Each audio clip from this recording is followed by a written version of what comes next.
A striking woman leans against the cabin top of her sailing boat, smiling as you approach. Her green raincoat glistens with droplets. A silk scarf is tied around her throat. Good afternoon, officers. I'm Joyce. Joyce Messier. I represent the board of Wild Pines, the owners of the harbour. You gentlemen must be from the RCM. Leighton, my maiden name. I meant you, the Revachol Citizens Militia, the police. Nothing, honestly. I've said it to every drunk in town, and you're the first one who's responded. What is implied here? That you're a drunk? She hasn't actually said it to every drunk in town. It was spoken in jest. I'm glad to see you here. Like steel, there is strength there. If she wanted, she could sink her nails deep into your skin. I was dispatched to handle a strike, not a lynching. Anything I can do to assist the RCM in this matter, I will, gladly. That is good to hear, madame. My colleague will take the lead on this interview. I should let you know that he is recovering from an unusual medical episode. Very unusual. But I can assure you of his ultimate competency. There's a trace of irony in his voice. Mischief, even. This is a tactic. It happens quicker than a shooting star. But did the lieutenant just wink at you? How interesting. I wish you a swift recovery. In the meanwhile, you have my full cooperation, and the full cooperation of the Wild Pines group. It's hard to get a read on her precise disposition, but she appears helpful. Why, yes I am. Of course there are. We're on an archipelago. How else are you supposed to get around?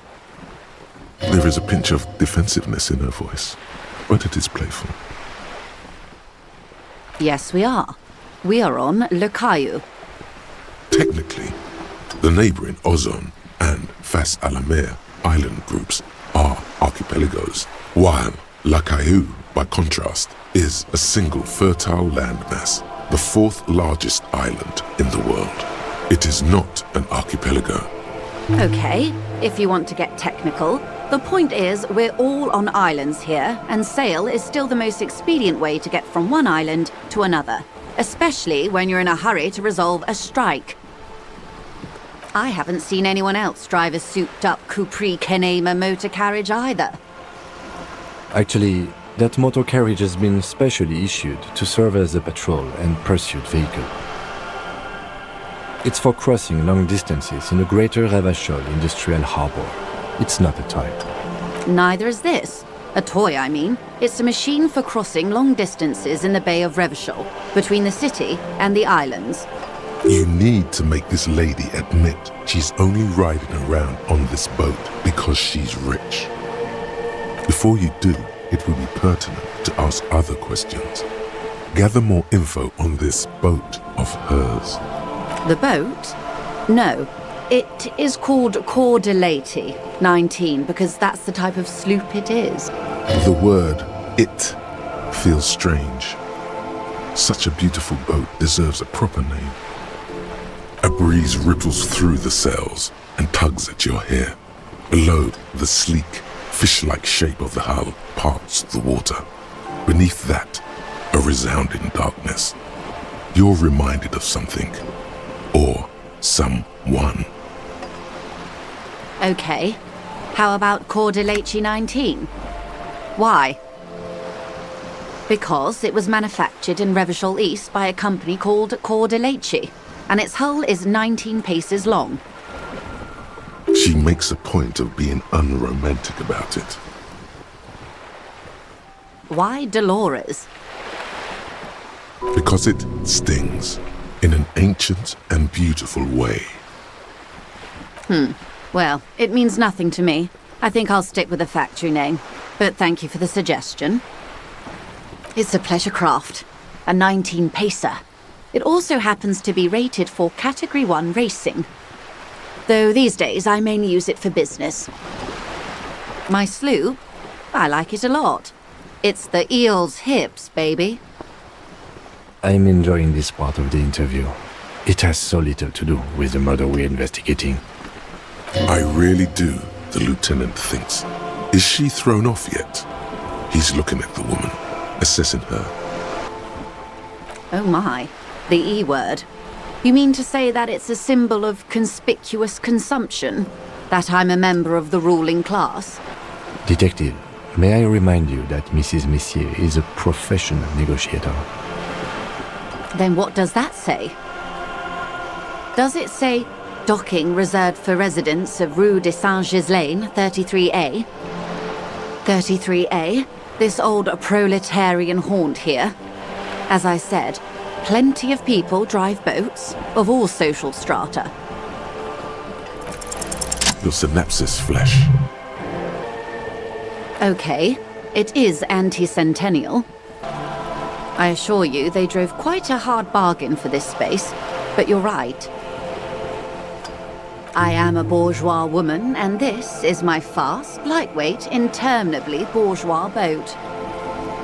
There is no shame in her voice. A touch of sadness, yes, but no shame. Officer, I assure you I'm a highly qualified pleasure craft operator. The crowns of her teeth are porcelain, white as the boat's hull as she smiles. Qualified pleasure craft operator. So charming. Where's the damn license? I just renewed its safety inspection last month, officers. It is completely seaworthy. In fact, it's taken part in not one, but two insulindic regattas. Even finished once. The other time, I would have finished the race were it not for an urgent work matter, much like the one I'm on now. Actually, you don't. It is a little-known fact among those who police that the Wayfarer Act specifically denies the RCM the authority to demand anyone's operator license. The Wayfarer Act is one of the few pieces of legislation governing human interaction in the Revachol Zone of Control, along with the Emergency Trade and Ailments Acts. It's one of the foundational laws in Revachol, designed to limit the authority of local institutions. Part of it prohibits the RCM from requesting most documents and licenses without permission from a coalition representative. It's a law that keeps Revachol what it is, in limbo. I was just being polite. Even school children know the Wayfarer Act.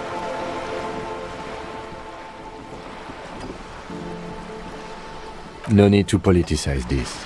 You may still ask for the lady's passport. You need to save face if you want her respect. Demand that passport. Of course. The woman is silent, smiling while the waves lap against the hull. In your hand, under the plastic, a light blue passport saying, Republic of Vespa. The coat of arms has a lion and an ostrich. Seigent. The Republic of Vespa, formerly the Republic of Vespa Messina, was once a dual kingdom. An amicable parting of ways produced two constitutional monarchies. Vespa, the richer of the two, is an occidental nation known for its proximity to the Pale and its exotic financial derivatives.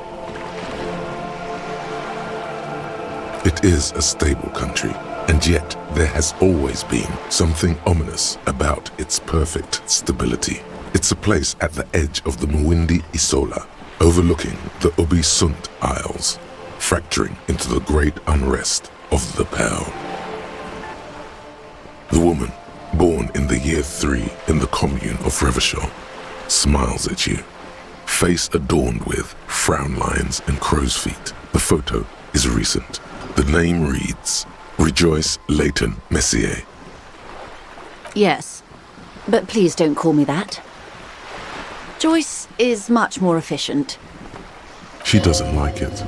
Probably a bad memory. Mean girls at school or some ancient lover.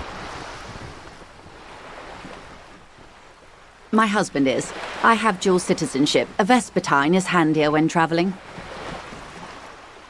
She nods and returns the plastic bag to her coat. Good. What we do I'm afraid I don't speak for Wild Pines as a whole. It's a giant undertaking.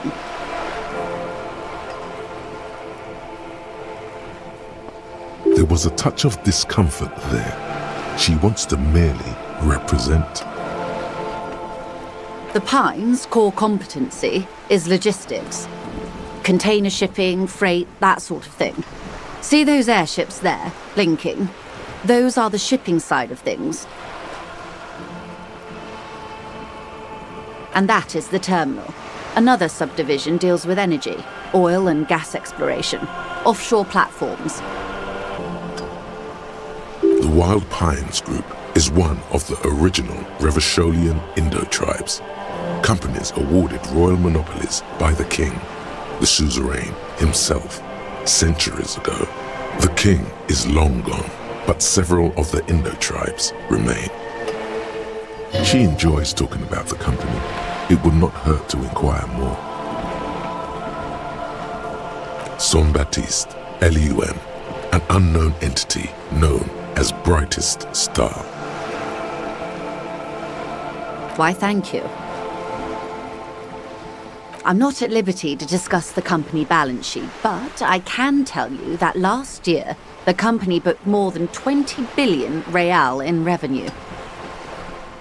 20 billion is a large number, but the conglomerate employs 72,000 people. They all need to be paid. Then there are capital improvements, interest payments. A conglomerate the size of the Wild Pines is like a shark. If it stops moving, it will die. Then what becomes of those 72,000 families? It's a tremendous responsibility. They started as an exploration and cargo fleet conducting trade between the Samaran and Insulindian Isolas 250 years ago, when pine ships explored the South Seminese and charted Lomantang on behalf of the suzerain. Centuries of care, deliberation and madness have gone into this endeavour. Vessels pass through the Great Unrest to re-emerge with apricots in tow. The logic of the system is totalizing. It's taken everything from its employees to build it. You know more than you let on. Certainly it helped, but most of the original Indo tribes have failed or been absorbed. To survive, Wild Pines had to grow and adapt. No suzerain did that. You mean aside from being the terminal's legal owners, who are responsible for moving 8% of the world's cargo? There are no minor cogs in the system. Each terminal must be accounted for, lest the entire system break. Every hiccup in such a system means thousands lose their jobs, the world over. I'm here to assure that doesn't happen. With your help, hopefully, says her warm tone. Everything. Right up to, but not including, trade secrets. First, you'd have to repeal the Emergencies Act of Trade in Aliments that gives me the right to silence. It's quite the octopus. The octopus that straddles Revachol, the Emergencies Act, is the cornerstone of post-war Revachol, inseparable from the world it created. Good luck is only kept in place by the vested interests of half the civilized world, including your own. What the ma'am means is that the Emergencies Act and the RCM both get their authority from the coalition government. You'd be shooting yourself in the foot, in other words. Did someone say shooting yourself in the foot? I imagine a man like you can take quite the lashing. But I believe we are talking about the strike. I believe the official title is Senior Labour Negotiator. In practice, I'm a grocery clerk. I relay the union's demands to Wild Pines and return with Wild Pines' counteroffer. No way. She's more. She can make decisions. And how are the talks going?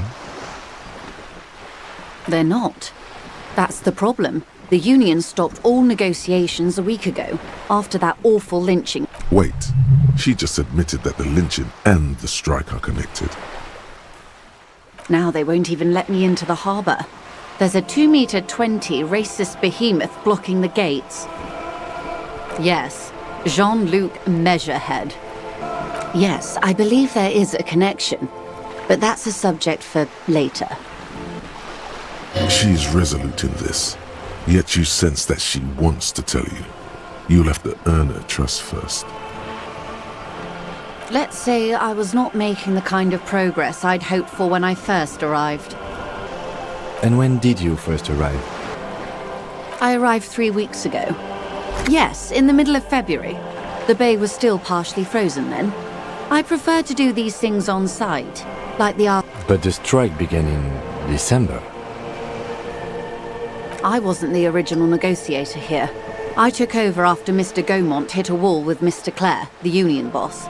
Mr. Clare refused to speak with Gaumont despite concessions he'd granted the union in prior negotiations. This isn't the first time the union has gone on strike? Heavens no. There have been 2 prior strikes. Both times the union won significant concessions, including overtime pay and a medical plan. This time their demands are more, I guess you could say, aggressive. Ludicrous even. It's meant. Mr. Clare told him to... how did he put it? Fuck off, midget. Gaumont is short of stature, you see. Yes. Keep in mind, this is a negotiator Mr. Clare has worked with before, and who was more than fair with him and the union. Sounds like usual aggressive posturing. There are leaflets everywhere, and banners. What did they say again? Oh yes. Every worker, a member of the board. Most of the workers probably don't know what that means. In its defense, another said, demand democracy. Pretty tame stuff compared to every worker, a member of the board. Fortunately, they explained it. Every time the Wild Pines group makes a decision about anything, it needs the signature of each of the 2,200 workers in its Martinez terminal. Just so you understand, this is but one of 22 terminals owned by Wild Pines. Essentially, not only are they kings of the company, they are also kings of the 72,000 employees of Wild Pines Group. An opening gambit, surely. So I hoped. But this type of opening is usually followed by a more reasonable offer. I've yet to hear one. Just the same nonsensical slogan repeated over and over again. And now, people are getting lynched, I hear. Behind the whirling in rags. A disastrous situation if there ever was one. Excuse me, from whom did you hear about this lynching? I first heard it from the bowyer at the gates. The one whose very name advertises his aversion to work. I think he said it was, call me man... This checks out. No, wait. The chief negotiator heard it from a man at the gates. Surely the Wild Pines Group has more effective channels of information. After all, 2,200 people are on the strike. This is a big deal for them. The scabs? You mean the huddled masses of Jamrock come to plead for work where the union refuses to? Don't let her answer it herself. If these strikebreakers were organized by Wild Pines or its affiliates, then it would be a company secret. I could not share it with you. Not yet, at least. It's implied. She's open to discussing this matter with you at a later occasion. Evrart Clare is a man of the utmost integrity. If you can say one thing about him, it's that he always puts the interests of the workers first. She's being sarcastic. Don't take her performance literally. Of course not. Evrart is fantastically corrupt. I imagine he has a thick, viscous goo where you and I have blood. If you were to prick it with something sharp, you could see it oozing out. A knife, maybe? No, a rapier. Oh, heavens no. We get along just fine. Yet, now that you mention it, I can't stop imagining that black treacle just dribbling down his double chin. He is the most corrupt individual I have ever seen, and I deal with men like him for a living. If there is anyone more venal, more irredeemably nepotistic, then it's his twin brother, Edgar. Yes, Edgar looks exactly like his brother, except for that lazy eye. He also talks exactly like Evrart does, and when one's term as foreman is up, the other takes over. It's how they circumvent the term limits, you see, with a funny little switcheroo. While in office, they've embezzled God knows how much of their workers' dues. The Débardeurs Union was once a perfectly normal institution. 20 years ago, anyway. It must not have been easy to establish under the Emergency Act, but they did it. I can respect that. Organised labour at its best, as they say. Then something happened in the local chapter elections. The brothers Clare came and transformed it into a... how do you say? A mob. The Débardeurs are a crime syndicate. Sad as it may be, I suspect we'll be forced to cooperate with them. Refreshingly honest, officer. The company has tried appeasing in the past, but I'm afraid our concessions have only emboldened Evrart and his brother. And your opinion, Detective, if I may ask? I'm a curious and talkative person, you see. Would you say the Débardeurs Union is... Thank you for being candid. Sadly, Wild Pines have cooperated with what amounts to a crime syndicate for 2 decades. However much you feed the wolf always hungers. I'm glad you asked. There was a woman, the previous forewoman of the Union. She disappeared. Disappeared? Yes. On the last day of the local chapter elections, her daughter phoned in and said she wasn't running anymore, or coming to work. Ever. End of story. This forewoman, her name? Sadly, the company records do not even give a name. She's just forewoman in private correspondence, Holly. I don't even know if it's a sir or given name, and I don't have access to the Union's files. Downright haunting, if you ask me. The Wild Pines suspected foul play, but what could they do? It was a Union matter. The point of the presentation is, these kinds of things happen around the Clares. Watch out when you're dealing with him. Thank you for your concern, ma'am. We'll be just fine. Of course. How else can I help? Quite a few things, I'm afraid. Worry lines crease her forehead, but it's more than worry. In her eyes, a hint of, is that guilt? The information I'm to share with you includes sensitive trade secrets. For the sake of my employer, I have to ask for your names and badge numbers. Of course, ma'am. We should have introduced ourselves. I am Lieutenant Kitsuragi from Precinct 57. And this is my colleague from Precinct 41. I'm afraid he doesn't have his badge at the moment. I hope mine will suffice. How curious. Why is that, Detective? Awkwardness washes over the conversation. The woman doesn't like this turn of events. 'Twas stolen by some artist, surely. Best to pin the blame on them. Everyone knows you can't trust artists. Everyone knows you can't trust artists. They're nearly as bad as clowns. You mean someone stole your badge? Some Arlequinos, you say? I'm afraid what I need to tell you is anything but fun. I really need to discuss it, however, with the RCM, and I need your badge for that. Unbelievable, sire. Even the Arlequinos didn't work. I see. So, are you saying you lost your badge during the course of this episode? Oh dear. I suppose this does explain some of the more curious turns in our conversation. She must have been suspecting something for a while now. As I said, ma'am, his technique may be very unconventional. but he is an officer of the RCM.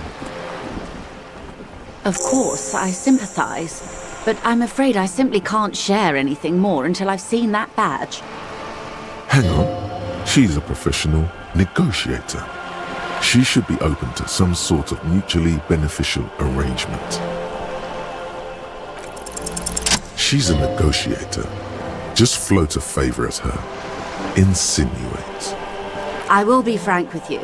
If I'm going to break protocol, I need to be able to justify it to my superiors. They're going to want to see something very tangible. You're in, but expect her to drive a hard bargain. Reports from inside Terminal B suggest it's a hub for the local drug trade. This is an open secret in Martinez.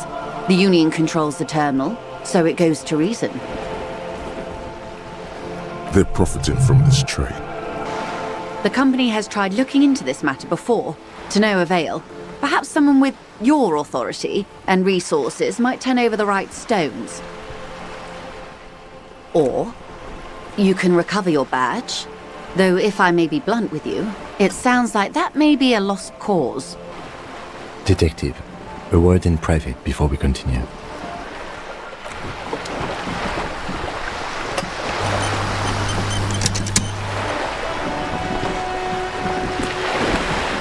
This is not going quite as I hoped it would, Detective. Honestly, I was expecting you to use your unorthodox technique to keep her off balance and, not volunteer us to be her henchman. This woman is running circles around us. She might have known about your misplaced badge all along, or she's simply an adept improviser. Either way, we've played straight into her hands. He doesn't let it show, but there is a limit to how much the consequences of your unprofessional behavior can cost the investigation. Maybe this is all her plan. She might have heard about you. I wouldn't go that far. Her reaction did come off as sincere to me. I think she's just quick to adapt. She's a professional, after all. I'm sure you will, Detective. No. If there is reasonable suspicion, we must investigate. Otherwise, she could claim we're siding with the Union, or that we're on their take. We'd never hear the end of it. What I propose is, we ask her, then we investigate, briefly. But do not share the outcome of this investigation with her. We tell her it's done and demand for her information on the lynching. Oh, that would be fantastic, but do we have the time? The world is large and your badge is 8 by 6 centimeters. The situation might have changed drastically by the time you locate it. Time is of the essence. You could request a new one from the station, but that would literally take months.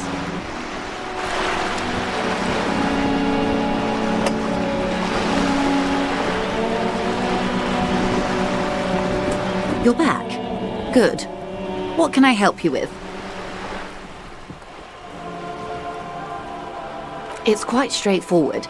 Someone is using Terminal B to smuggle raw ingredients from the Samar and Isola into Revachol with the Union's blessing.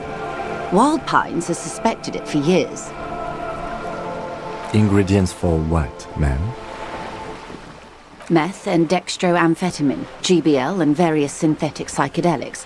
Honestly, it might be quicker to say what you can't make from the stuff. Shit, yeah, baby. It's the party pipeline. Why would you want to shut that down? I assure you, officer, these are not the sort of parties you'd want to attend. She has no idea what kind of parties you've been to. Yes, after they clear the terminal, we lose track. The actual production is taking place at various sites in and around Jamrock Quarter, north of here. Wild Pine seems to be well apprised of the local drug trade, ma'am. Do you mean to say the Union also produces the product? Sells drugs, I mean? We're in logistics. It's our business to know. And no. As far as the company knows, the Union does not produce it. They transport the ingredients for a cut. Yes, but you won't get anything out of Evrart and the Dock Workers Union. Still, every chain has its weak link. The handoff. The motor lorries at the roundabout. Precisely. Someone needs to move the ingredients from the harbour into the city. Once they reach Jamrock, they're distributed to a network of local manufacturers well beyond our grasp. But in transit, they are vulnerable. How convenient that they're stranded like beached whales at that roundabout. Perhaps you've noticed that a number of lorries are tangled in a traffic jam at the roundabout just now. Interview the drivers who are still hanging about. One of them might be waiting for a crucial shipment. Her irises are light green, like the river Esperance in bright daylight, upstream where it's clearer. I'll be explicit. If you find this driver, I will share company secrets with you. Uncovering Union secrets could also give you an upper hand when dealing with them. You'll be indebted to her, in a way, but one step ahead of the Union in another. We did, on more than one occasion. Apparently, there's some sort of inter-precinct disagreement about whose jurisdiction this area falls under. We know the company has launched its own probe into the Union's alleged involvement. We also know it's come up empty. It's not just the RCN. No one's been able to find any hard evidence. Well, here's your chance, officers. No. We asked East Motor Track to raise the drawbridge. The road company is a partner of one of our subsidiaries. However, this is a limited time opportunity. Once the complaint has been processed by the Trade Committee, they'll have no choice but to lower the drawbridge, and the operation will continue. Thousands of litres of raw ingredients will pour onto the streets of Revachol. Not the east across the river, but the west. The vulnerable, the weary. The cold breath rushes in from the bay, making its way down the alleyways and potholed streets. From Martinez to Jamrock, in the traffic you hear the clinking of glass vials, concealed beneath tarpaulin. Or is it just your teeth chattering in the cold? A lot of it. It comes in from large Samaran factories in South Safre, Sigai, and Sinyao. The literage they must get from this terminal alone must be oceanic. Well, at least this solves one mystery. What is that, Lieutenant? Why I had to call East Motor Track and beg them to open the drawbridge for me. I'd wondered since I first drove in, on my motor carriage. I am sorry for the inconvenience, Lieutenant Kisaragi, but we need them trapped here. This is a unique opportunity. I'm sure you understand. How do you think they're financing this strike? There are thousands of unpaid dock workers going strong for the 4th month straight. There was a shakedown of local businesses preceding the strike. Many were squeezed to bankruptcy to fund it. With all due respect to these desert cacti, the contents of a few cash registers cannot provide for 2,000 men. The local businesses can scarcely provide for themselves. Precisely. Smuggled out of that very gate at night, most likely, then loaded onto lorries and driven to Jamrock. You simply need to find one driver who will open up to you. It sounds like she tried looking into it herself, though she's clearly not the type your typical lorryman would confide in. Yes? Excellent. According to my reports, there are at least 3 lorry drivers lingering near the roundabout. Hopefully one of them will know something. It may come to nothing, or it may just blow the case wide open. I can keep the drawbridge up for a few more days at least. You should have the time you need. In the meantime, let me know if there's any other way I may be of assistance. A waft of flowers and caramel reaches you where you're standing.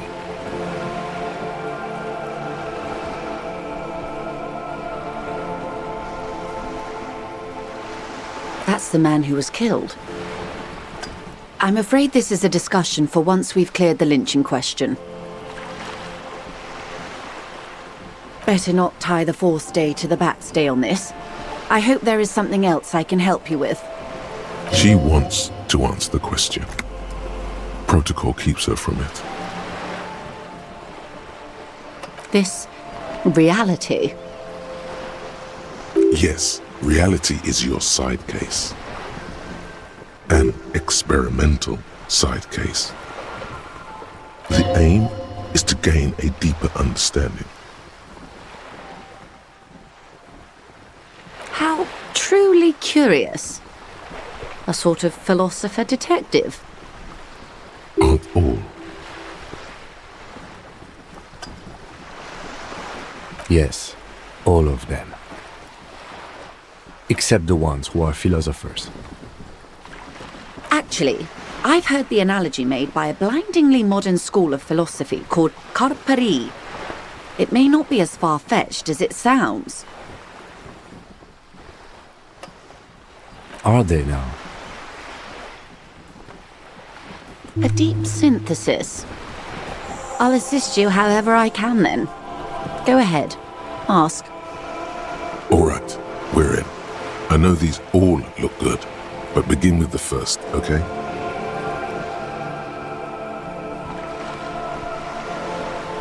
We're in Martinez, baby. A casual term of endearment popular among the 50-plus crowd. It's a disco holdover, pay it no heed. Aren't we all? She refers to your corresponding ages. Martinez is a district of Revachol. A very small district tucked away near the industrial harbour, north of the 881 and Jamrock. You would be excused for not knowing about it. Unimportant, they say. Forgotten, even. Shelled to smithereens during the Revolution. It has its charms, just not this time of year. I'm not a good ambassador. I've only been here once before, as a teenager. Not a lot has changed. There are ruins, a terminal, fishing boats, reeds, boys with boxy shoulders. A brief spike of longing in her upright body. The dots under her eyelids shake. This place used to be a province, a workers' resort before the city swallowed it and the artillery did its work. The reeds are the real star of the show here now. The further down the coast, the wilder it gets.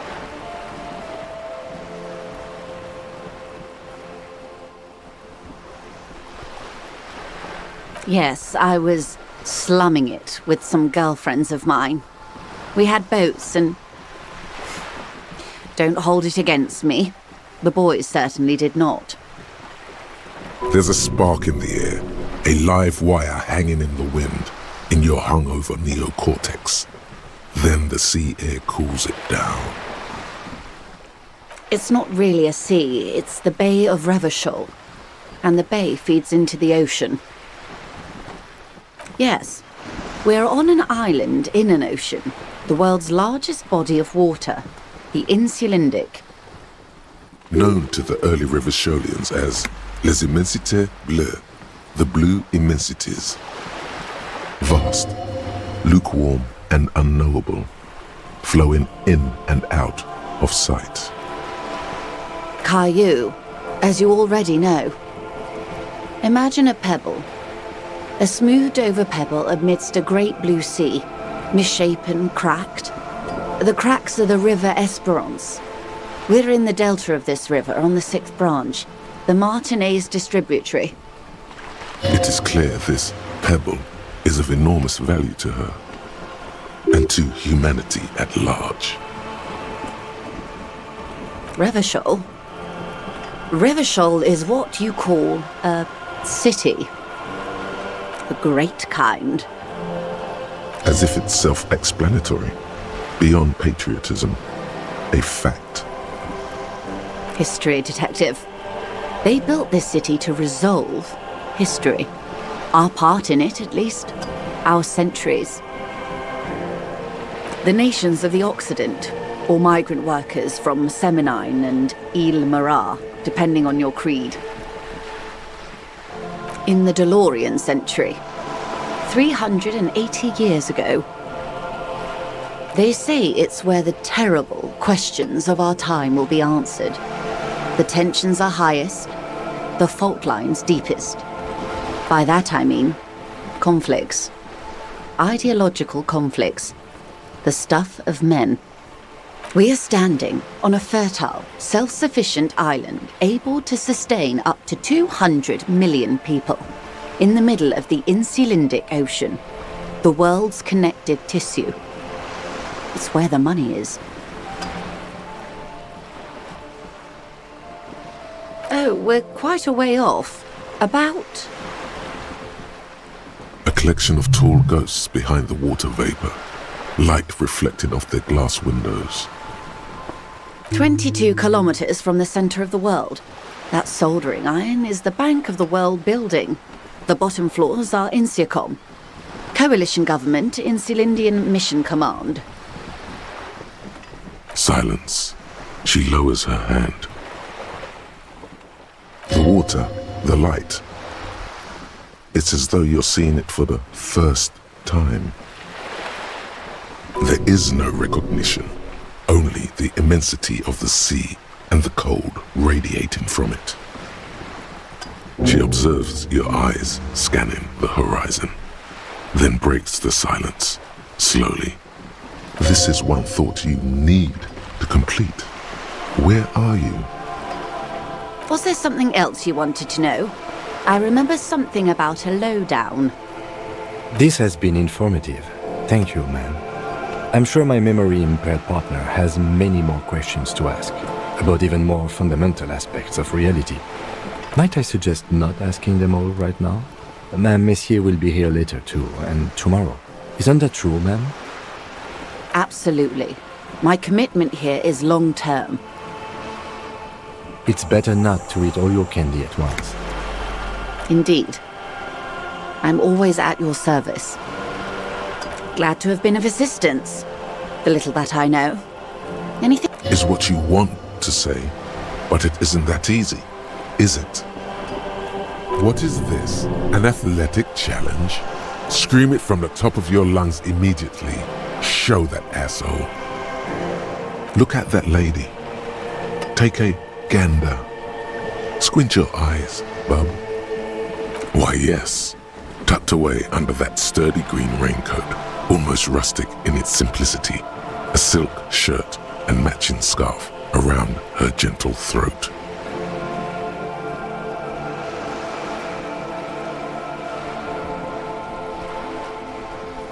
A breeze carries with it the faint scent of juniper and oranges,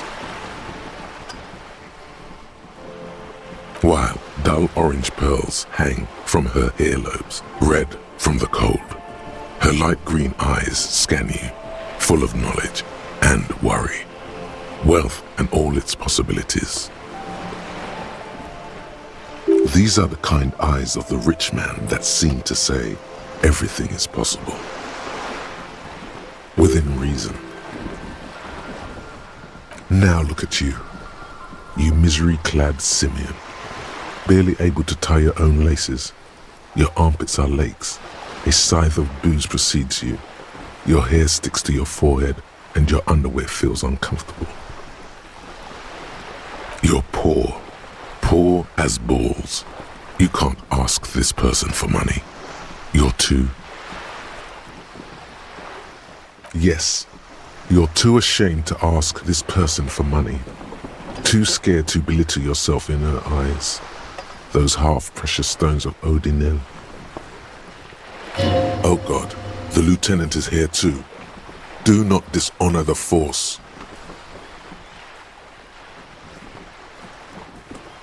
As I was saying, if there's any way I may be of assistance, please don't hesitate to ask.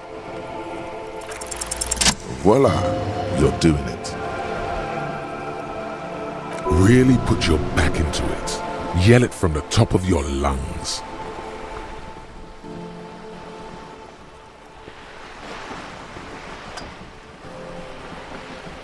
Of course. How much do you need? She's surprisingly nonchalant about this. Could it be that she somehow knows more about your predicament than she's letting on?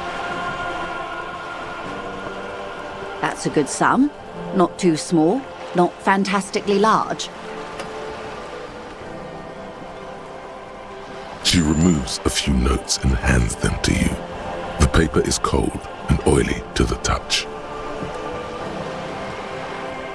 There must be about 200 real in that zip bag, maybe a little less, plus some change at the bottom. Whoa, whoa! Did you see how easy that was? Ask her for more. Toot toot, train to Moneytown. This may seem like odd behavior for a police officer, ma'am, but it's a perfectly common side effect of his unusual medical episode. It's all right, Lieutenant. I really did bring as little cash with me as possible to avoid attention. So here you are. The last bit of filthy lucre I can share. So, I hope I didn't just bribe you, officer. It may not be technically illegal under the Emergency Act, but still. You're right, ma'am, that donations are permitted under the Emergency Act, unseemly as it may be, as long as they are properly logged with the precinct. Which he most certainly will do. Now, how else can I help the RCM today, besides supplementing its salaries? Of course, Detective. Take care. You're back. Good. What can I help you with?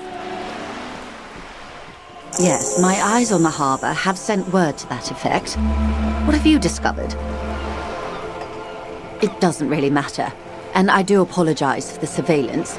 Wild Pines can't afford to be blind at a time like this. One of the tall buildings overlooking the roundabout, most likely. That would give them a read on the entire quarter.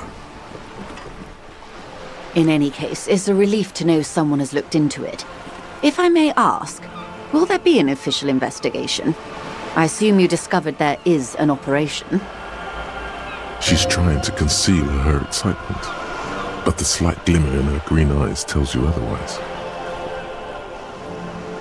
The lieutenant is about to interject. Cut him off. This decision should be yours. Exactly. But what? I've kept my eye on the camionneurs. Even tried to get to know one. It's a mystery I'm already invested in. Which one of them, if any, could organize such a complex operation? Okay. I thank you for sharing that much with me. My employer thanks you as well. In any case, you've held up your end of our arrangement. Now it's my turn. I wouldn't normally break protocol like this, but the situation demands it. If you don't solve this murder, I'm afraid we may have a bloodbath on our hands. The words bloodbath sound cold in her mouth. They taste of iron and strawberries. Yes. I'm afraid this strike may descend into a small-scale civil war, with possible consequences for all of Rivershoal West. Since you are sharing, ma'am, this is also the RCM's worst-case scenario. Then we're on the same page, as grim as it may be. I have an indirect role to play, I'm sad to say. My employer experienced a momentary lapse of faith in me. In that moment, they elected to deploy a private military contractor as an insurance measure. They called it my security detail. They were dispatched after I relayed the union's initial offer. Every worker... A member of the board. I tried to convince my employer it was simply an opening gambit, like you suggested, or a joke even. They did not appreciate the humor. Absolutely not. These mercenaries are muscle, pure and simple. They are meant to intimidate the Union into surrendering. Who are they, exactly? Krenel, an Oranese military company. As far as I know, 3 arrived in Martinez. They report to me sporadically, but they do not answer to me. To be frank, our relationship is deteriorating. They wear ceramic armor, have semi-automatic weapons, and years of combat experience. They also have trauma and stressor disorder, and no idea how to conduct themselves in an urban civilian environment. So, what happened? The story is, one of them, the Colonel, I don't know his real name, sexually assaulted a local woman while he was drunk and separated from his unit. This allowed some of the more militant Union members to subdue him. He was taken out behind the whirling in rags and lynched last Sunday night. Nothing. Mr. Clare refuses to let me into the harbour. I have not been able to discuss this matter with anyone there. The remaining 2 Krenel contractors carry out their orders, for now.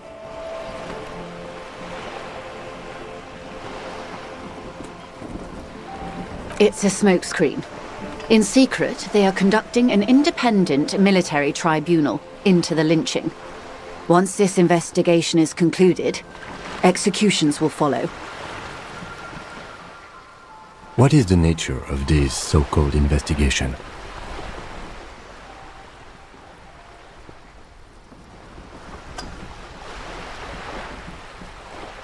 Whether to execute one, some, or all of the Union militants.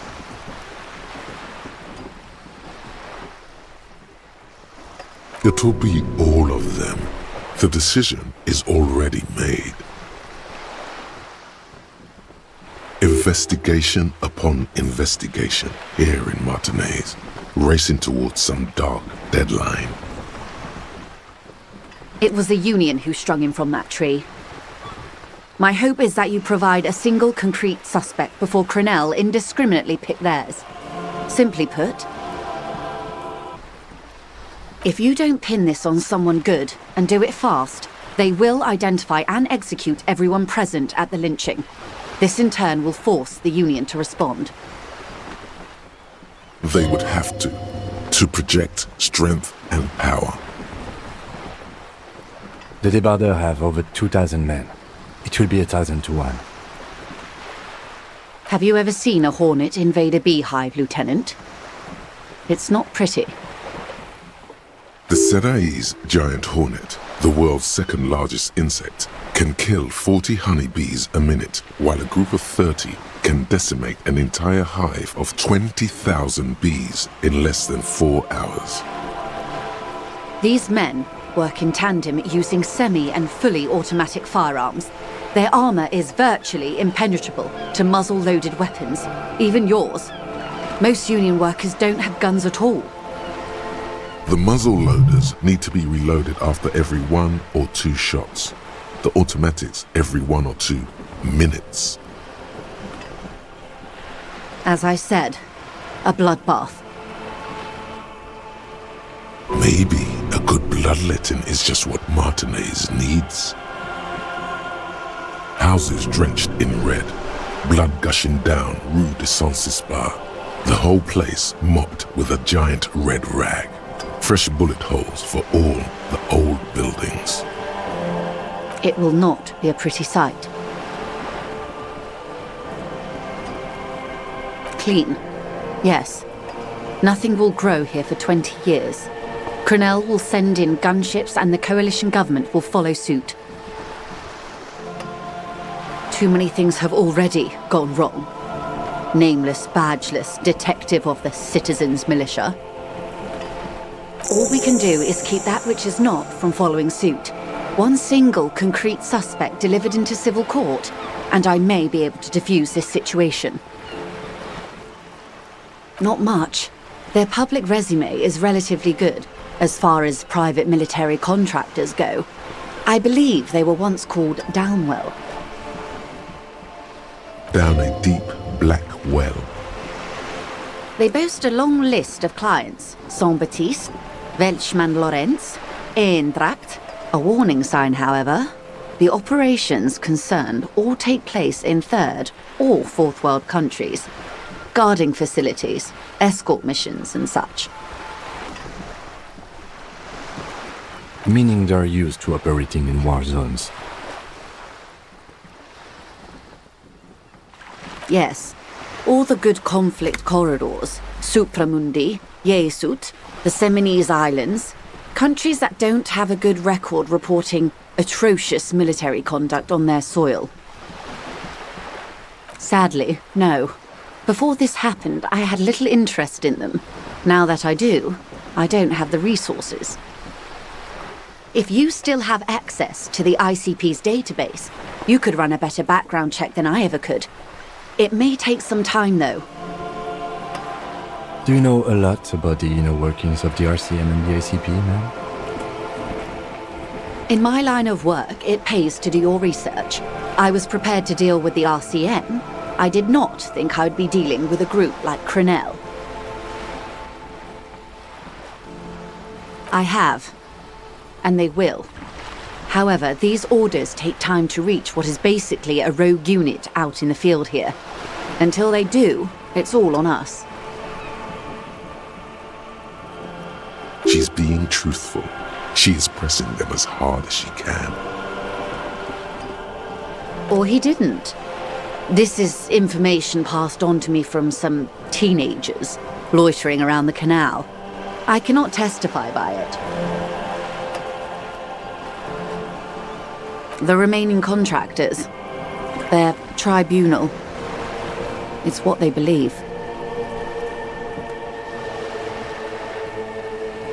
That the man was killed because he assaulted a local woman. I've asked around a bit. This seems to be the accepted story around Martinez. The lieutenant consults his notebook, his eyebrows knitted in concentration.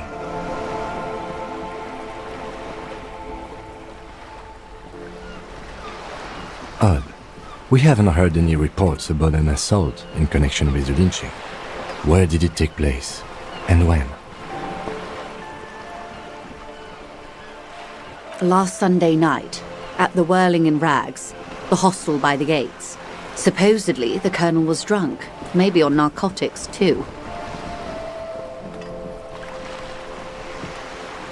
Either way, he's alleged to have sexually assaulted a woman. Sometime later, a group of dock workers got their hands on him. That's a good question, officer. I don't have the slightest idea. As I said, it's a rumor about a rumor. In any case, it's what the colonel's remaining colleagues believe. You'll meet her soon enough, you feel.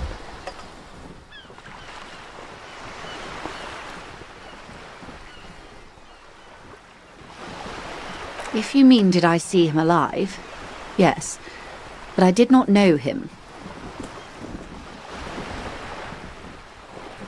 You don't know how you know.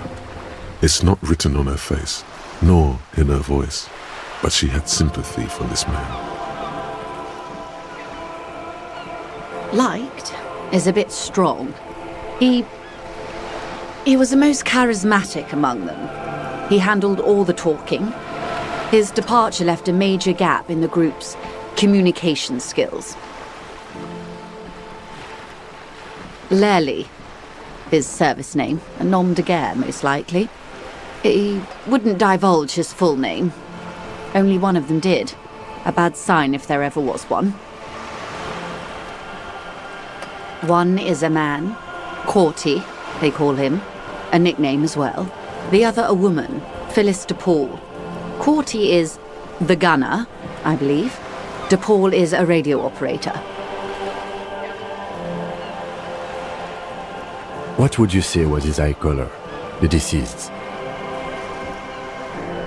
She closes her eyes, trying to picture the man's face, then shakes her head. I can't remember. The lieutenant was testing her, asking a small detail first to see if she knew him better than she let on. She passed. That's all right, man. Anything else? Nationality? What would you say was his age? He was 40 or 50. It's hard to say which. He had a combat injury on his lower jaw. It made it difficult to estimate his age, or gauge his facial expressions. Indeed, this matches the dental reconstruction we saw on the body. What else? Nationality? Accent? He was, Occidental, I think. Light brown hair, a mixed accent, Oranese, or Messinian, maybe. His injury gave him an accent all his own.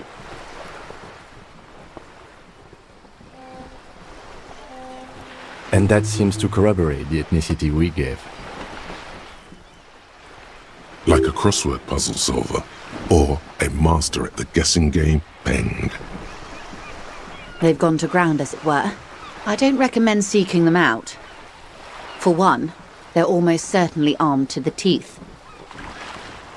They don't have the same respect for the Revachol citizens' militia as I do. To put it bluntly, they think you're vigilantes. Ghetto savages. It will not be a fruitful meeting. Vigilantes. You're a professional officer of the only legitimate authority in Revachol. You should show those meatheads exactly how savage you really are. You're likely to run into them eventually. When that happens, I'll be in a better position to mediate if I don't appear involved.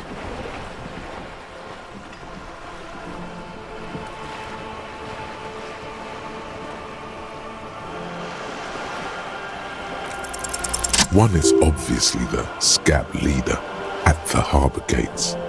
The one chanting the idiotic slogans. He's barely maintaining his disguise. The other has a vantage point in a building south of the roundabout. They were keeping tabs on you while you were canvassing the lorry drivers. That may be so. I still hope you heed my advice. There's no need to kick the hornet's nest. For all your talk of averting this catastrophe, the situation at the gate is a border keg. Does this not bother you? Of course it bothers me, Lieutenant, but my hands are tied. How would my employer react if it appeared I were intervening on behalf of the Union? Your concern may be appearances. Ours is keeping the peace. That would afford a good vantage point. In any case, it's practically inaccessible. Where is your radio for contacting them, if I may ask? Do you have an earpiece? Heavens no.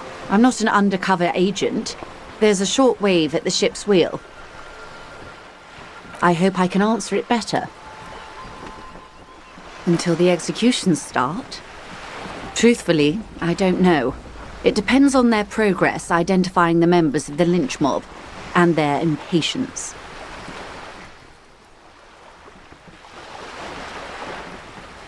They don't report their progress to you?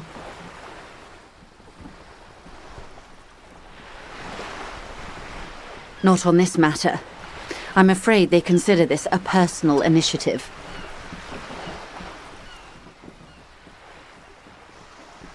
"5 days, not more, maybe sooner."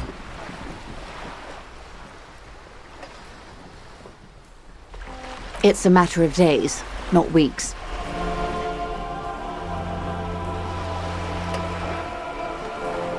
I am sorry to have been the bearer of bad news. If there is anything else I can help you with, please ask.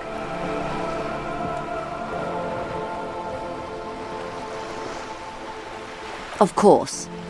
Excuse my hesitation before.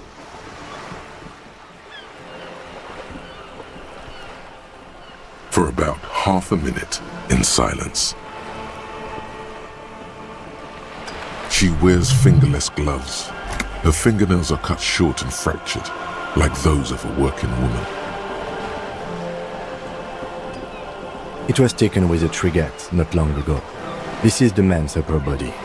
There were no more markings on his hands or legs. Her mouth is relaxed. The accordion lines near her mouth vanish. The pearls of her eyes move slowly on the photo's surface.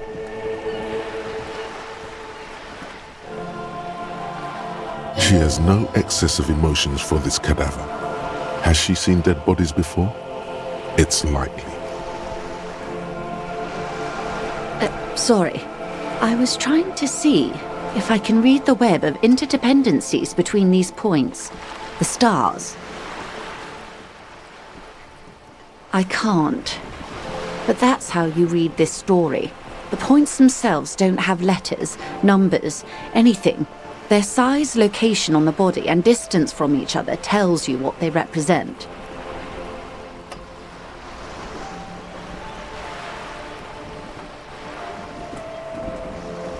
Close. Port cities.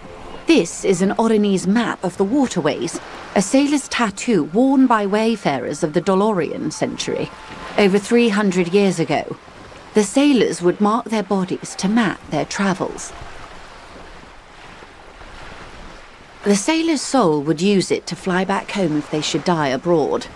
This is a sort of contraption to be reeled back in by. The silver cord, they would call it.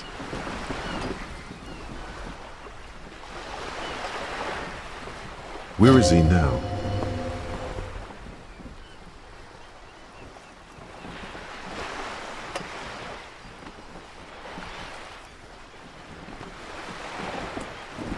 The times have changed. Quite a few. Vredefort, the Oronese capital, traditionally stands on the right shoulder. He started somewhere near here, I think. What next? Then he made his way to the Pretto Grande, through what I think must be the Stutz Canal, an artificial channel through the Occident. From the Pretto, he sailed to the Insulindic Ocean, first the Semines Islands, then this.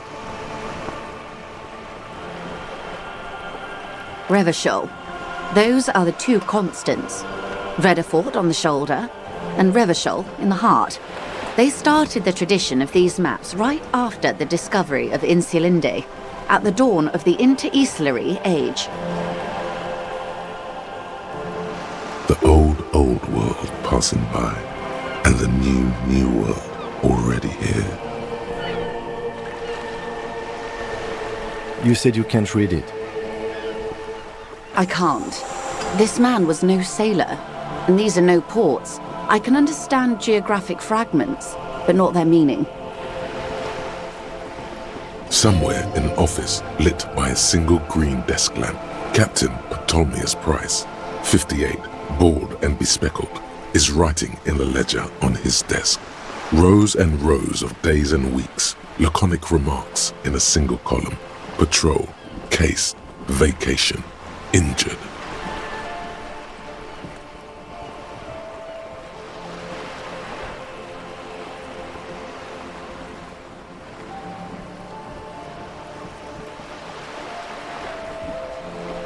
In Martinez, looking into Krenel, he writes in one. Then the man puts down his pen and rubs his temples with both hands. Outside, there is a siren. Distant gunshots on the streets of the Jamrock Quarter. Vredefort? Vredefort has a military academy. The Semines Islands saw a recent conflict. In Revachol, he was executed.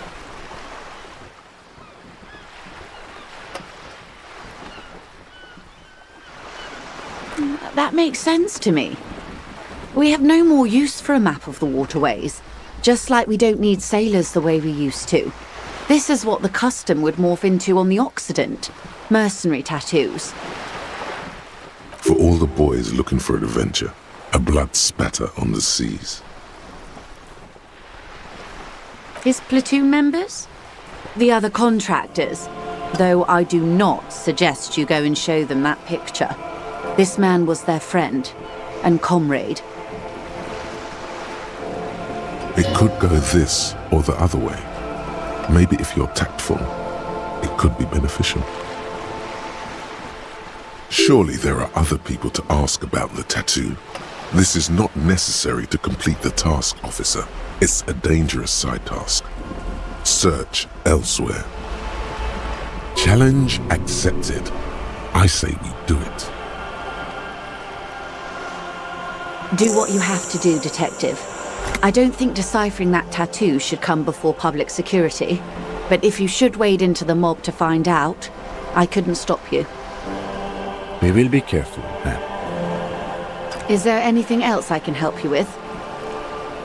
You have? And how did you like Mr. Clare? Finally, time to choose sides.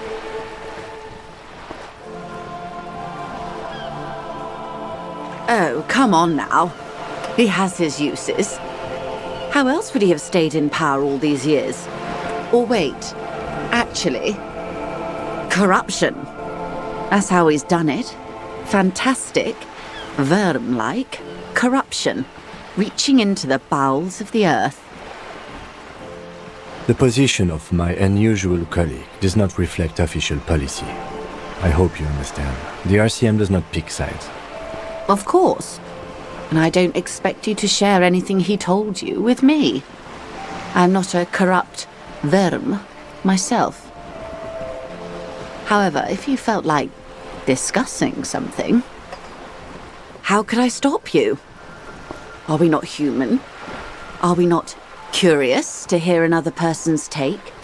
It's only natural. We would only be gossiping. Don't fall for it. It's a ploy to get you talking. The honey-mouthed syllables, the smiling, the conspiratorial jokes, all of it. Intellectually speaking, it would be quite interesting to hear what she has to say about these things. Tell her she'll like you for it. Yes, your disgusting necktie agrees completely! Let's gossip!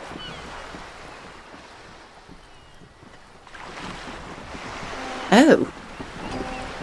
That's so helpful of him. The lieutenant looks at you, and you can swear his jaw muscle is trembling. He's able to contain the anger and surprise. When I said be wacky, I didn't mean wildly, grossly irresponsible and damaging to the RCM. Unconventional police officers sometimes lose their guns. They then go around and tell people about this to gauge their reactions. It's all part of detecting. Incredible. Simply incredible. And how is it going? Has this detecting produced a gun? Yes. As you said. Please don't get him in a loop. If he gets in a loop, it will last forever. Ask him to say something else, please. That's wrong. You don't get into loops. Totally slanderous. Maybe you've gotten into one tiny loop once. Of course. Thank you for the advice. I'm glad you are here to assist. Your other dealings with Evrart are still of considerable interest to me. The lieutenant will be more lenient toward sharing those, hopefully. Of course, Detective. Should something come up later down the road, don't be afraid to drop by for a chat. Until then, is there anything I can help you with? More lessons in basic reality? My favorite part of the day. Go ahead, ask me anything. It's a neurological disorder caused by a lack of vitamin B in the brain. Symptoms include a retrograde amnesia. It's quite serious. You should get yourself checked out.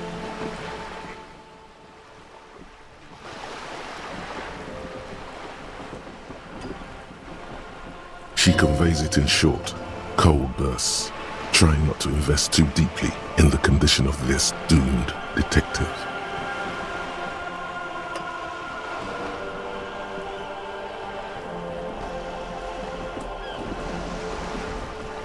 In case he goes down later, souring the entire portfolio.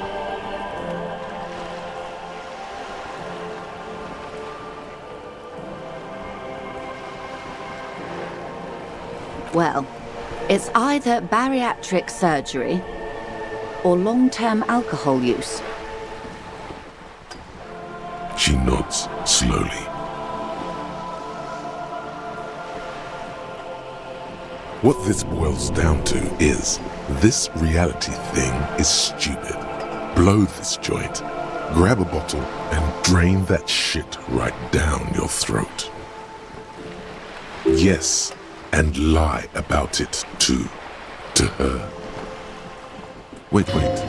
This reality thing is the only game in town. It's probably in your interest not to blow it.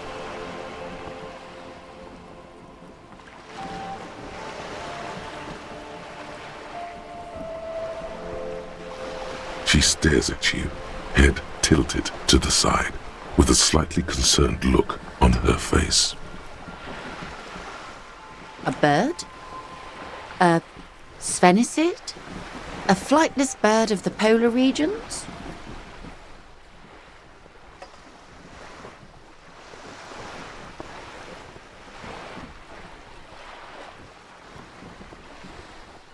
Some sort of krill hunter?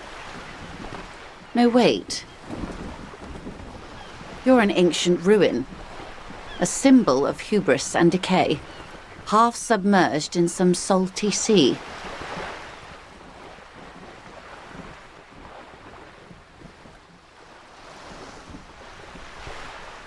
Of course you're not, my dear. I'm just terrible at guessing games. Ah. This is the pier of Rue de Saint-Ghislaine, 33A, where the tenants have been kind enough to rent me a slot. Or two. A pre-revolutionary tenement. Old buildings are called tenements, you see. And new buildings, bâtiments. After les bâtiments nouveaux. But 33A and 33B are not nouveaux. They're old. This one used to be 8 to 10 stories tall. A real high-rise by the standards of the last century. Built to mirror the skyscrapers across the bay in the Delta. That was before the war, of course. Mostly the urban middle class, I believe. This was once primo real estate, before the cannons lopped 4 or 5 stories off. Splat, splat. You could be wrong, but from here it appears as if she's running the brush across her throat in a soaring motion. Wonderful.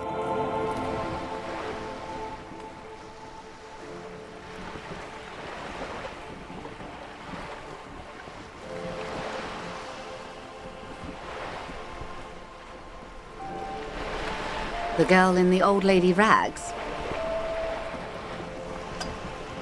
Looks like a sullen and rebellious member of a teen infraculture.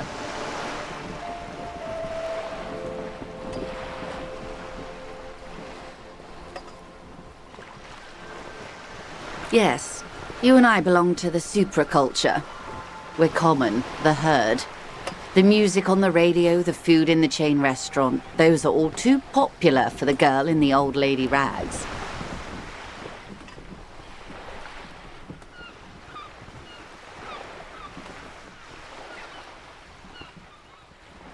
She prefers a fantasy world, an infraculture with its own dress code and vernacular. It is an illusion, I'm afraid. There is no refuge from the supraculture. Young people who dye their hair funny colors and wear old people's clothes are stupid, and their little rebellion is self-defeating. All right, what next? Suddenly, you're not so sure you're part of the supraculture. And what would that be?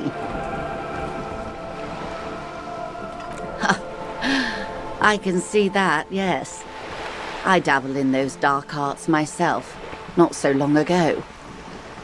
I assure you, it was a thoroughly supracultural phenomenon. All permeating. Downright mandatory.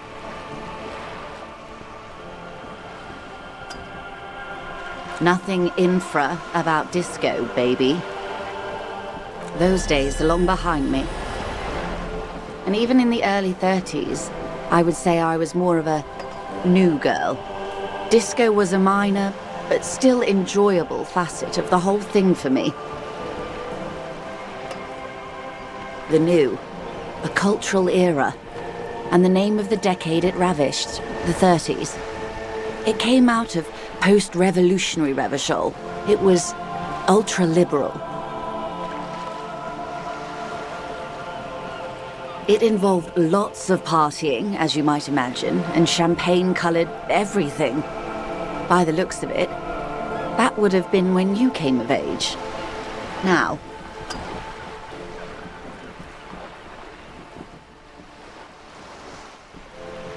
wasn't it Guillaume Le Million who said, if you can remember the new, you weren't there? For some reason, your mind is a veritable repository of Guillaume Le Million lyrics, trivia, and B-sides. But the time to explore this is when you're alone, facing a mirror perhaps. Right now, it would derail the reality lowdown.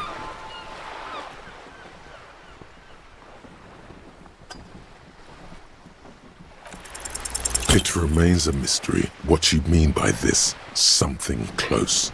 This isn't about you. It's about reality.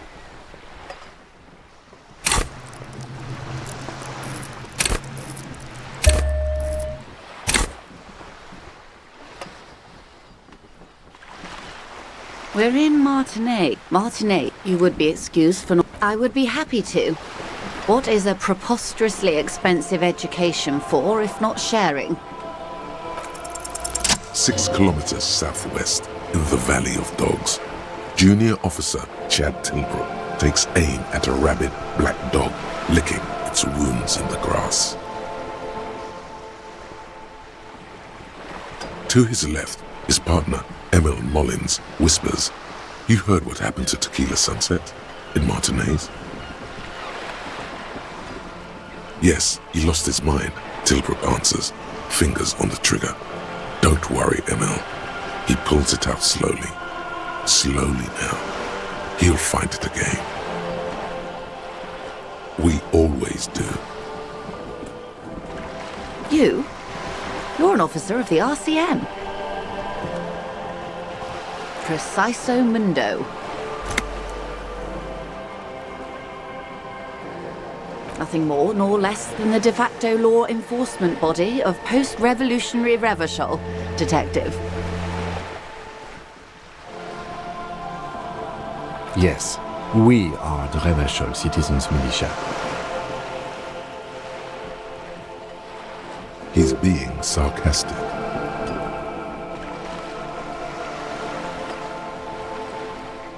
We are. Yes, that means not de jure. The RCM acts in what is poetically called the twilight of international law, both at the behest of the coalition government and to its chagrin.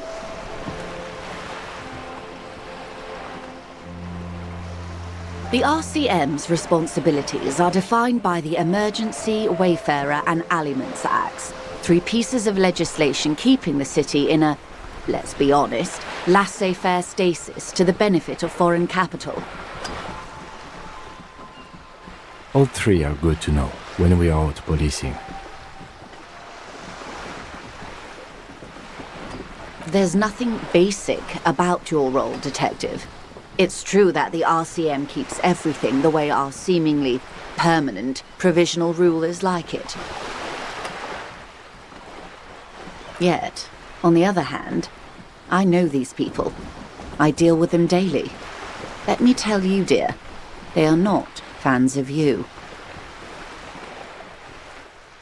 The post-revolutionary decade was a disaster for the coalition government. Revachol in the 20s was hell, especially on the west side of the river. Gang warfare, a botched privatization scheme, a nuclear pile meltdown. They called it the international zone because no nation wanted to claim responsibility. The RCM restored peace where the coalition failed, A true blue citizens' initiative. They will never forgive you. That's somewhat of an exaggeration. In reality, ours is a mutually beneficial arrangement. Ravacholians get to keep the peace in Ravachol, and the Coalition doesn't have to worry about it. Anyway, sorry to intrude. Please continue. Yes, Lieutenant. Permit me to conclude with this. Who you are, to me, is the police.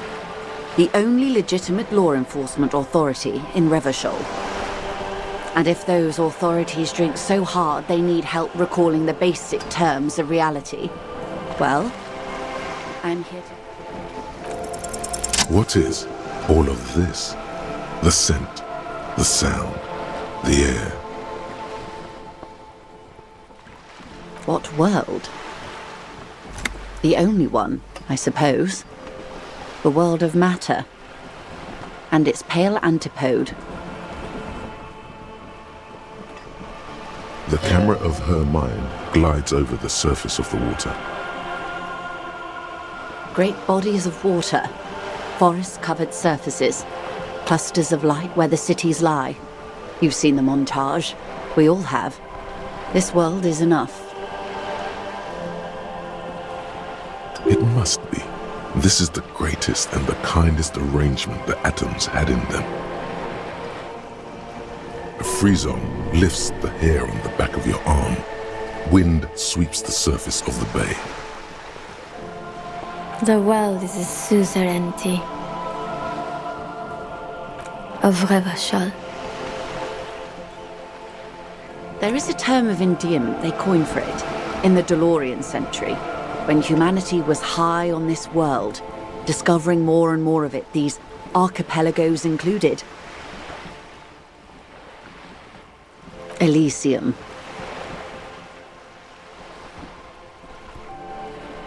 It does. There are those who would call it hell. A term of hatred that originates, like many such things, with the Mesk petro-fascists. Oh, you want a picture of the world? There is no complete set yet, dear. They're having some trouble reaching orbit. Great things are difficult to achieve. For now, we're viewing the world from the inside, sideways. We used to think it was a sphere, but that is beginning to look less and less likely by the day. You wouldn't know it from the tabloids, but the ORG nations have been launching weather balloons into the lower ionosphere since the 30s. ORG, Occident Ravachol Grad. There's a steadily increasing trickle of images. Between the big three scientific contributors, they're piecing together a dark grey corona. Yes. Pale covers 72% of the surface. There are grey flares and prominences, even arcs above entire isolas. The images are blurry, but if there was a sphere in there, it certainly looks like it fractured a long time ago. A cold fear seeps into you. You seem to be spooked. Please don't be.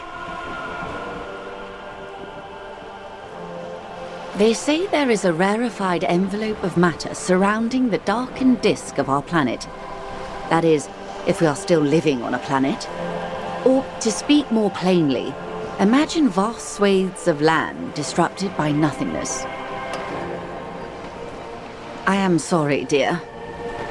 It must sound quite terrifying through the acute encephalopathy. Even scientific positivism isn't entirely convinced about what we're dealing with here. But this is one of the greatest questions of our time. Maybe when they get the complete set together, it will jolt us out of our rut, bring us together, however naive it may sound. You have misimagined it. I don't have the power to convey to you the effect and geometry of the images that depict our world from below low orbit. It's like the crowning of the world. It's insane. Very disco. You'd love it. See? Everyone finds something worth holding on to in this world, however wasted its opportunities. The cold seeps into you. The air is heavy with 80% humidity. Suddenly, you're conscious of yourself standing there, on whatever this all is. Your arms hang down by your sides. The lieutenant observes you both, silently. He adjusts his glasses. The Pale is not, technically speaking, part of reality. Yes. Also, I think we've had enough excitement for today. Remember, we have a cadaver to attend to. His voice is low, but firm.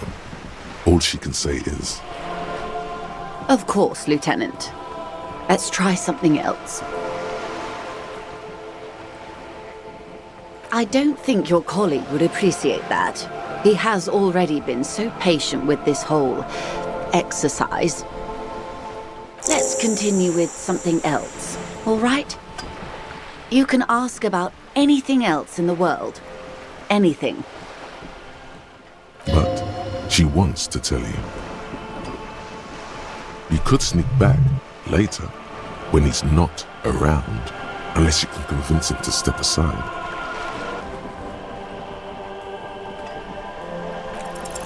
Good idea. Just ask him.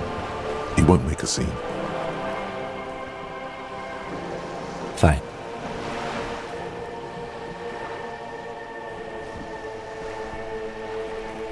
See? What can he do? You're a grown man. Are you sure you're sure? Your colleague seemed adamant. Okay. The Pale is the most dominant geological feature of the world, Detective. The separative tissue between the islas. It is the inter-islary mass. Your stomach grumbles approvingly. The reality rhizome is opening up before your very eyes. Isla is a Messinian word for a continent of matter, enveloped on all sides by the Pale. Also, isolation, or landmass. We used to believe there was only one. In the last 4 centuries, we have discovered 7. Windy, Seol, Samara, Ilmara, Grad, Katla, and this, Insulinde. An oceanic isla. It comprises mostly of water. Muindi is the largest, Katla the coldest, Insulinde the bluest. What can I say? Each is perishing and dear.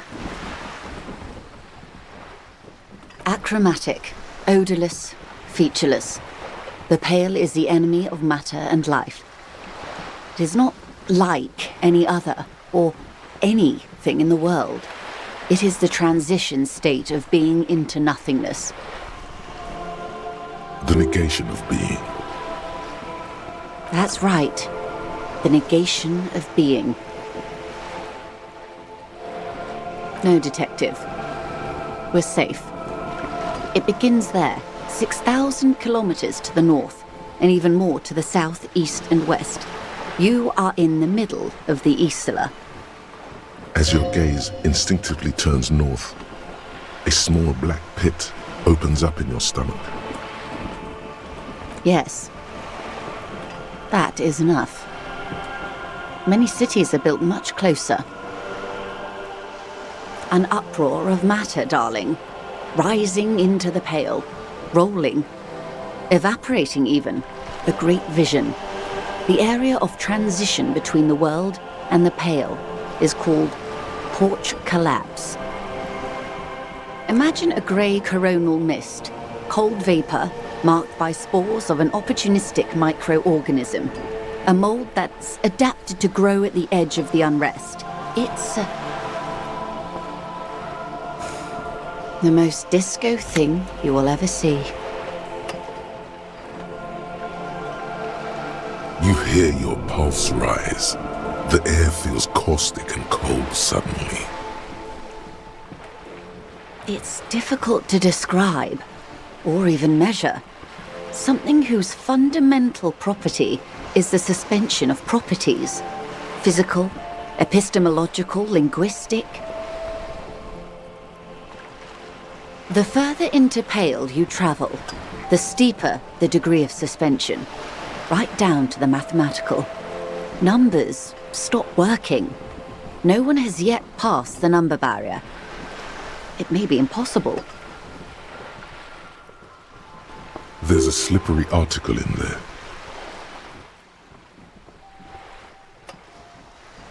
Pale when it's particular, this territory of Pale. The Pale when it's pale in its entirety. Once you've seen it, language balks at the difference.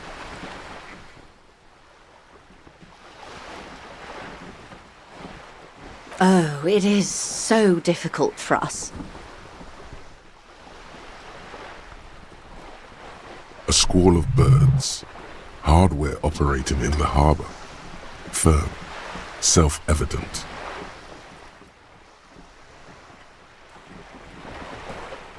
It is possible to force dimensions on the Pale.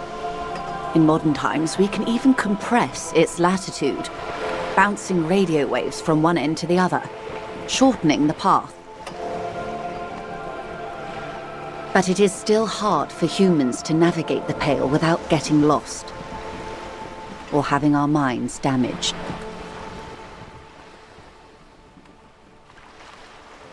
Extensively. Some say the damage stems from extreme sensory deprivation. Others argue that Pale somehow consists of past information that's degrading, that it's rarefied past, not rarefied matter. They call it the blend over of the self. The Pale does not only suspend the laws of physics, but also the laws of psychology. Maybe history even. The human mind becomes over-radiated by past. Who says and who argues?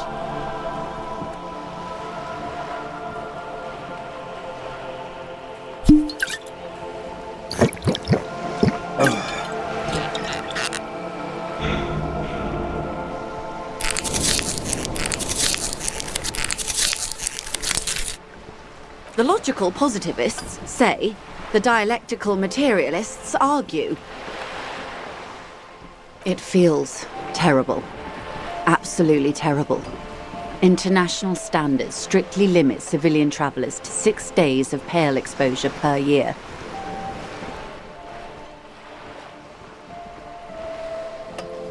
It's more for her. Way more. No, Lieutenant Dubois. I'm entreprenetic business class. I'm cleared and trained for 22 days of Pale transit annually. Perhaps that explains her strange pining after the revolution. Some degraded early memories.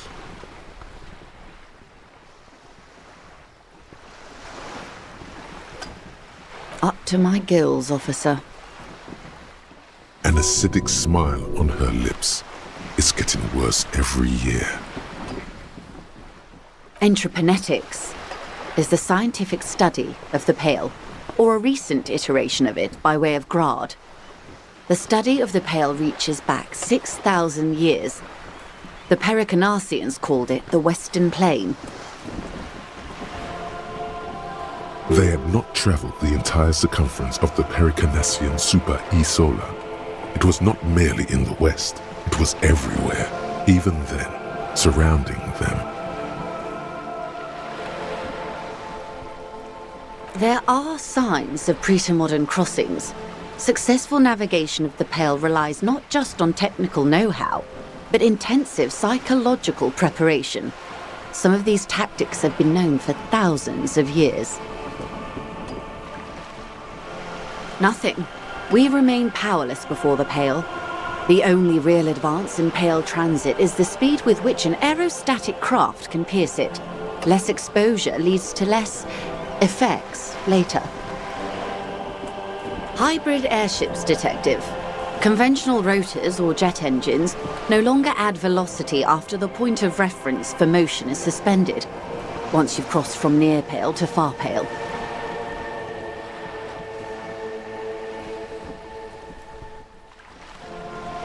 In essence, we throw them in and they come out the other end, if we throw them precisely. Then they don't.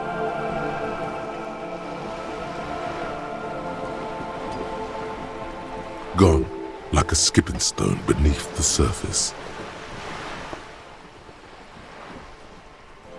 The Pale outweighs reality 2 to 1. There is more Pale than there is matter, and the ratio is slipping.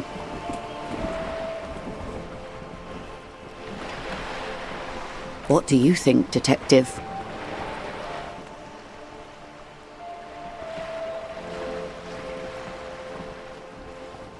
Precisely. One of the few measurable effects of the Pale is that it is expanding at an unknown rate. An intuitive conclusion of that development is that one day the Pale will cover everything. But this sort of talk is mostly left to extremists.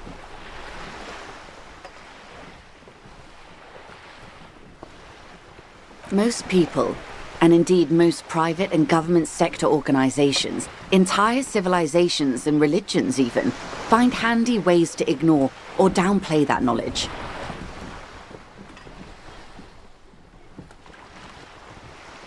I suggest you do the same. Yes, sweet reality. But before we do, tell me, Detective, is this the first time you're hearing this? Do you really not remember anything?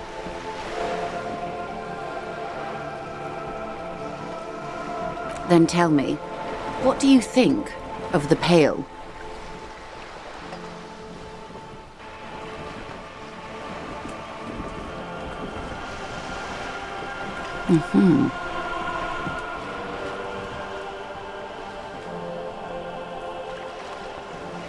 Your ailing constitution, sweaty forehead, the beads there, and your heavy breathing.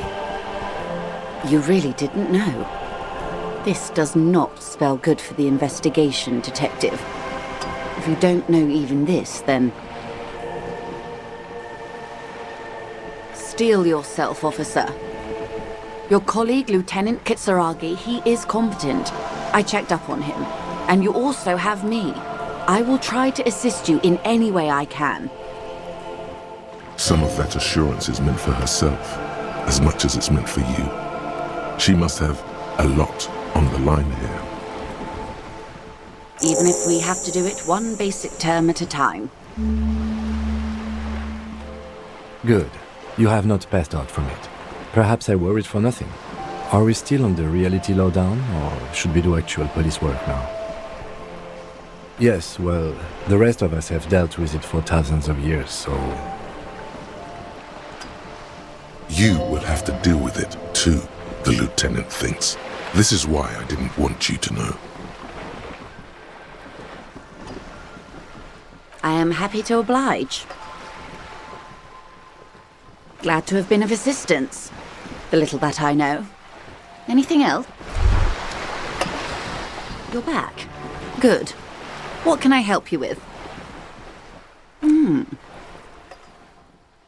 She's not even asking you anything. It's so easy to just say. Oh. That's so... helpful of him.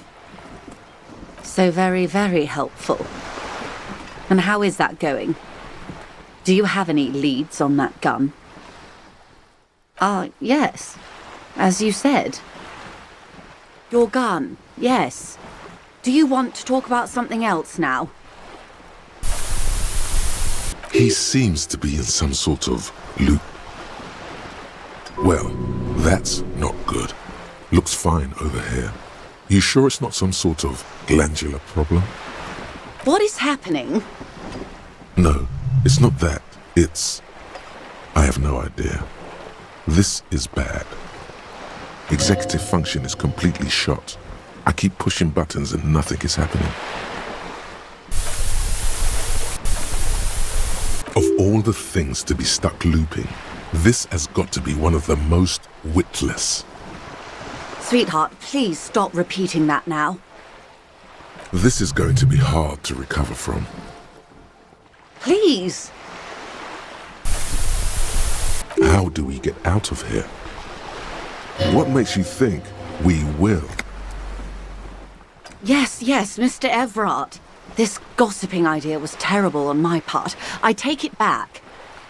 The woman scans her surroundings as though a neurologist might magically appear.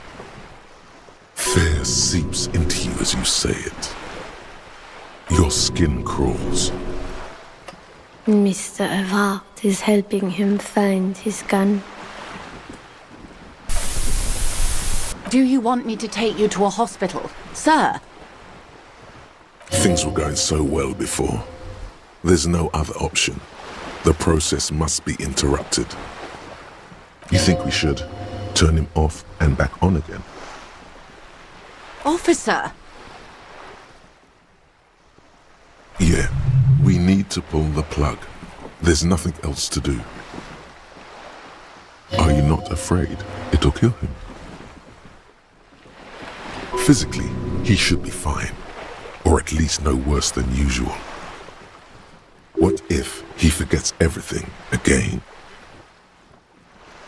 Okay, I'm gonna do it. Hold on. Detective! Is everything all right in there? I'm much better now that you're back. You seem to be caught in some sort of loop. Never mind the details. We've wasted enough time as it is. What matters is that you seem to have got out of it. Now, please ask me something else before it happens again. Something that, preferably, doesn't include the words Mr. or Evrart. A takeover. If they're taking it... Green livery, changing into red, blot by blot. Like a cancer of the blood, metastasizing. Then we're talking about a war. Evrart needs to let me into the harbor at once. We need to talk about this. An insane goal. Krenel has 1,000 men on their payroll. The next batch will be a platoon of 20 men and a gunship. The one after that, 100. I've seen the Union's forces. They are better organized than these mercenaries. They also have the support of the people of Revachol West. It will take more than Krenel to wipe them out. Wild Pines will need to send more and better equipped men. Make no mistake, ma'am. I am sure you have the money. The question is, how many years and how many lives are you willing to sacrifice? What do you suggest I do? Does it matter? Her mind's made up. It has been for some time. The choice was whether to tell her this, and you've already made it. All that's left is the denouement. Everything affects the decision-making process, Detective. Officer? For once, I don't seem to know what the right thing to do is. Of course. Your job is to clean up after them. And it looks like there will be a lot of cleaning to be done in the near future. What will I do? Her arms fall to her sides. Her spine relaxes. Did I ever tell you how they discovered this Isola? During our reality lowdown? It may be the only break we've ever caught as a species. The last one for 400 years. The nations who colonized this Isola called theirs Mundi, the world. It was all they knew, all they thought would be. That there would be something more was a gamble, akin to another world, or life after death. The Pale was thought to be impregnable, perpetual. Irene la Navigateur, the Queen of Suresnes, sent 8 expeditions, one after the other, into the mass at the edge of the world. 5 of the crews did not return. 2 did, but had lost their minds. Each of those expeditions would have been led by an admiral. Sounds like a purge. Like she was purging her political rivals. There was no precedent for such an undertaking. People thought she was punishing the admirals, or had gone mad, or both. Until after years of trial and error, and the development of a strict psychological regime imitating the creation process of poetry. Called Volta do Mar, or Return from the Sea. The 8th expedition returned sane and intact. They told of a new continent of matter. They told the Queen and her counsellor, Dolores Day, that the Pale had begun to condense, day after day, hour after hour, minute after minute, slowly raining down until it formed a vast ocean. The air is cold and scented with petrichor. There are rain circles on water all around. Humidity crawls up your back like a piano trill. So does the lieutenant. His mouth is slightly open as he looks to the sky. The droplets feel warm like spring rain. The phenomenon has never again been encountered. For a time, the crew thought they were experiencing a hallucination. The mass hand proclaimed, "Lancielinde, Lancielinde," the signal to wake up. But they could not. They were sane and conscious, as islands began to appear on the horizon. There are 78,000 uninhabited islands in the Insulindian archipelago, officer. The freckled face of God. You've thought it a million times. A total shift in human comprehension of reality. On the second day, a great skua was shot down above the flagship Lizargique. The bird was preserved and brought back, along with pollen. 4 years later, the Queen's counsellor was proclaimed Her Innocence Dolores Day, the elected world spirit. The age of humanism, internationalism, and parliamentary rule followed. We were high. On Caillou, the Pebble, the largest of the fertile uninhabited islands of the northeast Insulindian archipelago. 4 centuries and 2 revolutions later. The first living autonomous organism, proof of reality. It's the symbol of Insulinde, detective. The coat of arms of the suzerain and the wings on the crest of the commune.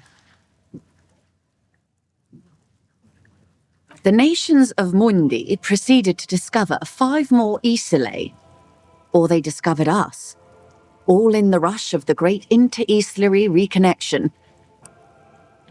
But these others weren't uninhabited. We had to kill people there, wipe out indigenous populations, gunboat economies, or they came to do the same for us, or had done to each other. But here, there was no one but the skua, the Liliat Sea, and the Blood Beach, and the River Esperance. It was the new world. The Mondials used it to amass the greatest concentration of wealth mankind has ever seen. Revachol, the suzerain. Revolution, poverty, and the mercurial rise of capitalism. It is. Soon it will be spring and everything will blossom. The gangs will run wild, jacking motor carriages, ferrying amphetamines through Coal City. Spring is tough in Revachol. I will surrender Terminal B to the Union. She puts her hand in the rain. She's silent for a second. We will see. It is. It is well within her authority. It's been clear for some time that this woman is more than she lets on. Ma'am, this may well unravel property law this side of the river. If that occurs, we may never see the end of this kind of confrontation. The next time there will be 2 strikes, then 4, then 100. What happens will happen. The age of capital has only begun. I will talk to my employers in person. We will amputate and cauterize Martinez, if you handle the situation on the ground.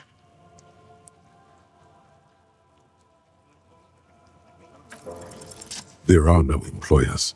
She's a member of the board, probably a partner.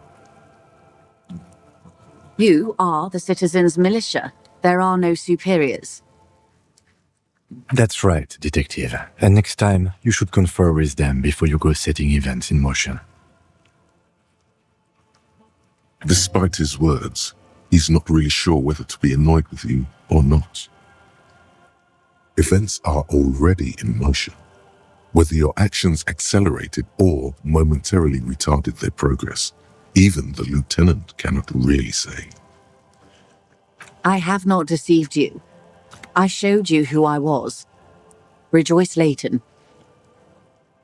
Yes, Mr. Clare has a 2-month head start. I can't let it grow any bigger. And I've exhausted all my options from here. Keep the peace, and I will keep my end of the bargain. How far along is Krenel's investigation? The confrontation is imminent. They have followed in your footsteps. As your investigation reaches a climax, so does theirs. They are your shadow. Arm yourselves. Armor yourselves. Protect their targets. Violence may be unavoidable, but we can limit the casualties. Soon. I do not know precisely. They have cut off all communication, you see. They know I've been feeding you information.